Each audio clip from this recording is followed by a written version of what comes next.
is just click here. I'm not sure what'll happen because this employee's already signed up. Okay, so this is exactly what would happen and what happened yesterday when I sent this out. They would put in their new password, or the password that they have. And then once that's set up, they're basically ready to go. And so they'd be at this screen. I don't think that preloads. It's kind of like our ACCU code on TimeForce. Like on mine, and this is my environment on my computer in the office. So I think I told it to save some of that stuff. So it just all depends on the user. You can see I've set up admin and Mkeisure. These are two separate. Admin is the all-powerful account. Mkeisure is just me as a manager with, you know, Chelsea, Sarah, and Heather underneath, and this employee that you're about to see. So we'll go ahead and get logged in as them. Is it Elvira Johnson? Nope, it's Eddie Johnson, cousin Eddie. Cousin Eddie. Yep, so what I'm gonna do right away is, Eddie just came into the office, he's ready to begin shift. Right here's your punch in, punch out, okay?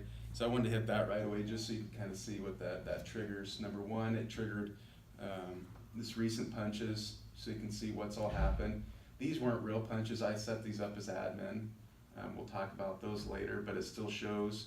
So this would be the cases, oh, I forgot to clock in, clock out. Managers, we can go in there and affect that change. We'll talk about that later in the management side. But this is the dashboard. Again, I think this is where employees day to day, not messing with anything on the time off side, will spend their time. Let me blow this up just a little bit.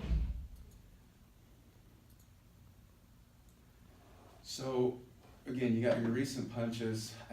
This seems so self-explanatory, but I'm just going to try to go through it.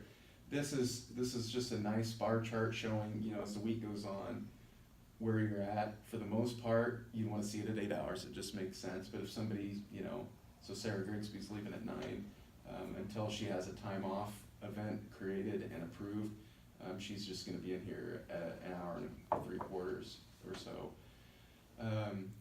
Here's what I was talking about, where time cards here is more like the true, they are individual pieces. They're not a scrolling event. So this was last pay period, it's time card, this is this current pay periods. And we'll see those as we get into that. One thing I want to mention right here, you'll see this language called scheduled. That's a functionality that's purely HR has.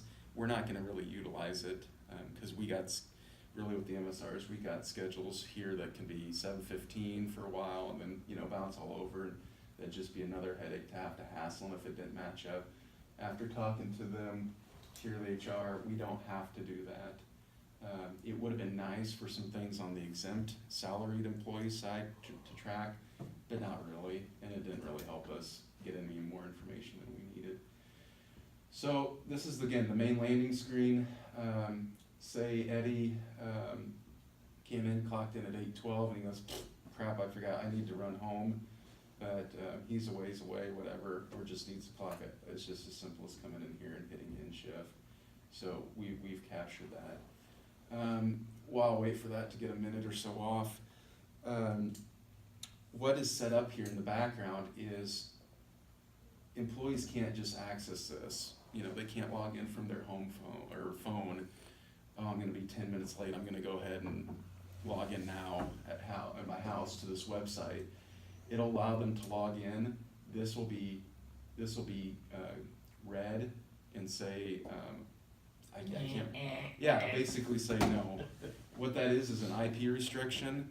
Since this is on the internet base, not on our local server, the local server knows if it's talking from a local peer. Here, it knows based on our local IP address. So we have 3 of those.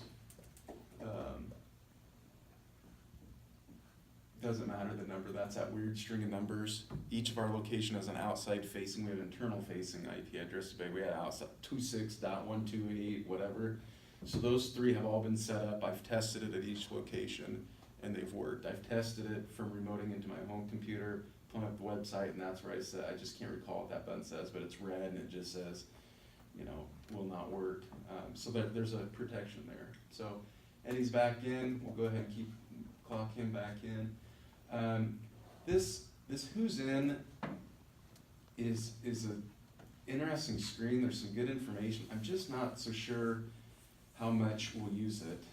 Jill, you're probably freaking out, cause you didn't punch into the system, I did this last night, I set up some pre-punch times, just down to, Tory, just so you can kinda see how this would look in a day. Already there's a split because salaried versus not salaried, exempt versus not exempt. We don't have our salary clock in, nor do we wanna change that. Something I thought about, well, that'd be nice, we could try, for some of the, but that's just a lot to do and would be quite a shift, so we don't wanna mess with that.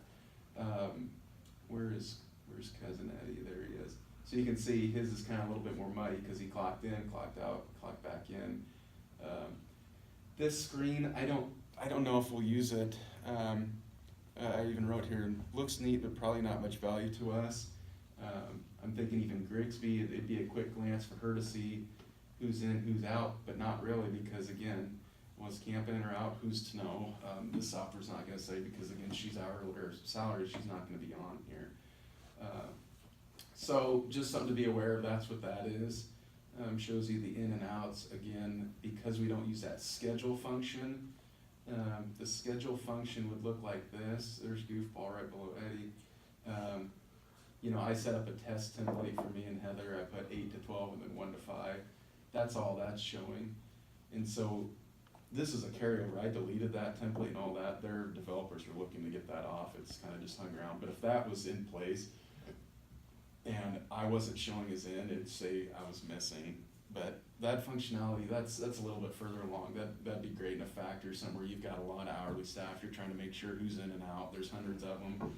Okay, there's 3 people missing, I could click on that and it'd give you the list. We don't run ours that close, we know what our people are doing or where they're at. We don't need the time software to tell us that. You can probably categorize them as well.